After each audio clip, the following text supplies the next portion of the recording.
Welcome back to another Sunday School Bible class. Today's lesson is entitled Elijah. We had learned that after the death of King Solomon, the nation of Israel had split into two kingdoms.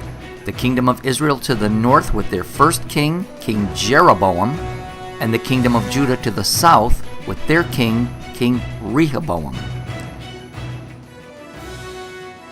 King Jeroboam of the northern kingdom of Israel led the entire nation into the sin of idolatry by setting up two golden calves, one in the city of Dan and the other in the city of Bethel. And from that time on, almost every king of the northern kingdom of Israel committed idolatry like King Jeroboam. Eventually, there was a new king named King Ahab who married a very mean pagan woman named Jezebel. Jezebel was so mean that she had her husband make altars to the false god named Baal. She and her evil priests and prophets of Baal taught the Israelites to do wicked things, to worship this false god, and even killed many of the prophets of the Lord God. God sent his prophet Elijah to King Ahab, warning him that there will be no rain because of his sin. After Elijah delivered this message to the wicked king, God told him to hide himself by a brook, which is like a little river, and drink of the brook, promising Elijah that God would use the ravens, which are like certain types of birds, to bring him food every day. So Elijah did according to the command of the Lord, and sure enough, every morning and every evening, the ravens brought Elijah meat and bread. Because of the drought, the brook dried up, so God told Elijah to go to another city named Zarephath, which was not even in the country of Israel, where a widow woman would feed him.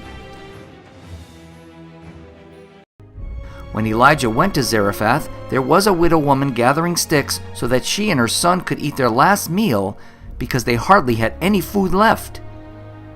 Elijah told her to get him some water and food for him, and when the woman explained her situation, Elijah told her not to be afraid because the Lord God would provide food until the time that God sent rain on the earth and the crops grew again.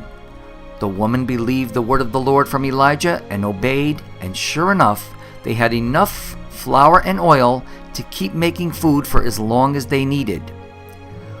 One day, the woman's son became sick and died. The woman cried to Elijah, "Did you come here to punish me for my sins by killing my son?" Elijah told her to give him her son, and Elijah took the son up to his bed and prayed to God. He said, "O Lord my God, have you also brought evil on this woman with whom I am staying by killing her son?" Then Elijah prayed, "O Lord God, I pray you let this child live." The Lord heard the prayer of Elijah, and the child came back to life. Elijah then took the child down to his mother and said, "See, your son lives." Then the woman said to Elijah, "Now I know that you are a man of God and that you do speak the word of the Lord." After 3.5 years, when all the crops on the farms died and there was no food or water, Elijah came back and told this King Ahab to gather all the people of Israel to a place called Mount Carmel to see a contest between the false god Baal and the Lord God. Elijah instructed King Ahab to build 2 altars there, one for Baal and one for the Lord God. After everything was set up, Elijah talked to all the people and asked them how long would they wait to make a decision about which god they believed in. He told them that Baal's prophets would pray to their god and he would pray to the Lord God, and the God that answered by fire would be the true God. 450 prophets of Baal prayed to their God, yelled, leaped, danced for hours, and even cut themselves to make themselves bleed for this god Baal, and still nothing happened. Then, at about 3 o'clock in the afternoon, Elijah went to his altar, ordered the soldiers to put lots of water around the altar, and prayed out loud for the Lord to answer by sending down fire from heaven to consume the altar. Sure enough, as soon as Elijah finished his prayer, fire came down from heaven and consumed the sacrifice, the water, and even the stones, so that the people were so scared they bowed and said, "The Lord, He is God! The Lord, He is God!" Elijah then commanded all the prophets of Baal to be killed. Then Elijah went to the top of the mountain, prayed for rain, warned Ahab to get down because of the coming heavy rain, and outran King Ahab down the mountain, even though he was in a chariot.